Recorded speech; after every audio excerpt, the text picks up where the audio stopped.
काँग्रेस नेते पृथ्वीराज चव्हाण यांनी स्वर्गीय गोपीनाथ मुंडेंबाबत वक्तव्य केलंय। मुंडे काँग्रेसमध्ये प्रवेश करणार होते असं चव्हाण म्हणालेत। आता याच वक्तव्याला विजय वडेट्टीवार यांनी दुजोरा दिलाय। पाहूया वडेट्टीवार नेमकं काय म्हणालेत। लक्ष विचलित करण्यासाठी हा सगळा घाणेरडा प्रकार आहे असं मी मानतो।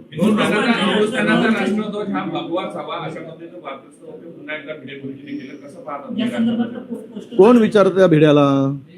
कोण विचारतं? जो आंबे खाल्यावर मुलगा होतो म्हणणारा असा बेअकली माणूस आहे तो भिड्या। त्याचं नाव काय?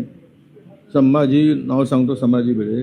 मनोहर कुलकर्णी आहे, त्यांच्या डोक्यातून अशाच कल्पना येणार आणि लोकांना मूर्ख बनवण्याचा धंदा करणार।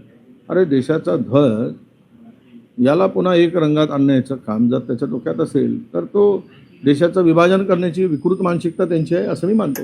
राहुल गांधी यांना नोटीस बजावली आहे लोकसभा सचिवालयाने या पेपरफुटी संदर्भात चर्चा करताना भाजपचं वक्तव्य केलं। त्यांनी अंधभक्त आणि एजेड असे शब्द वापरले, त्यासाठी त्यांना नोटीस बजावली। बरोबर आहे, अंधभक्त आहे तसं मी वापरतो, मला नोटीस द्या म्हणा।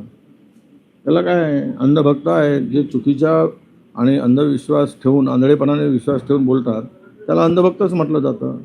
त्यामुळे राहुलजी बोललेत ते काही खोटं बोललेत किंवा चुकीचं बोललेत असं नाही। त्याचं ते आम्ही त्या तशा नोटिसा आल्या काय 56 तरी ते राहुलजी घाबरणारे नाही। पृथ्वीराज चव्हाण यांनी काल म्हणाले होते की गोपीनाथ मुंडेंना काँग्रेसमध्ये घेण्याची तयारी झाली होती। सोनिया गांधीने होकार दिला होता, आता पंतप्रधानांनी नकार दिला। यावर कुठेतरी वाद झाला आणि भाजपने यावर असं केल्यानंतर असे वक्तव्य करणं चुकीचं असतं नाही। ही वस्तुस्थितीच आहे, त्यावेळेसची माहिती आमच्याकडे थोडी आहे आणि ते तर तिकडे पंतप्रधान कार्यालयात, त्यामुळे पृथ्वीराज बाबांना ही सगळी माहिती आहेच आणि त्या आधारावर ते बोलले असतील। आता मृत्यू झाल्यावर बोलणं किंवा जिवंत बोलणं, पण एखाद्या वेळेस ओघाने माणूस याची चर्चा होतेच ना, त्यांच्या मागच्या गोष्टी चर्चा होतेच। कारण त्यांची धुमसट झाली होती तिकडे, त्यांना साईटॅक करण्याचा प्रयत्न झाला होता। ज्यांनी या राज्यामध्ये भाजप वाढवली त्यांनाच बाजूला करण्याचं षडयंत्र रचलं होतं, त्यामुळे ते व्यथित होऊन त्यावर चर्चा त्यांनी केली होती असं माझ्या माहिती आहे। चला,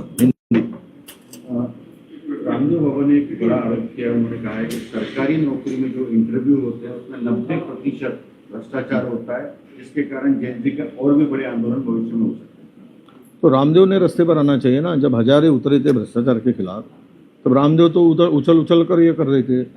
जब पुलिस घुस गई तो सलवार लेकर पहनकर भाग गए थे रामदेव। तो रामदेव ने अभी रास्ते पर ये आना चाहिए ओपनली मैदान में। अगर बोलने में इतना दम है तो रामदेव जैन जी के साथ में आकर मैदान में लड़े ना, हम उनका स्वागत करेंगे, हम उनको भागने नहीं देंगे। जो पिछले बार सलवार लेकर भागे थे अब पकड़ के रखेंगे और बोलेंगे कि अब भागो मत रामदेव, रहो डटे रहो मैदान में। जैन जी का सब्जेक्ट जब तक पूरा नहीं होता तब तक।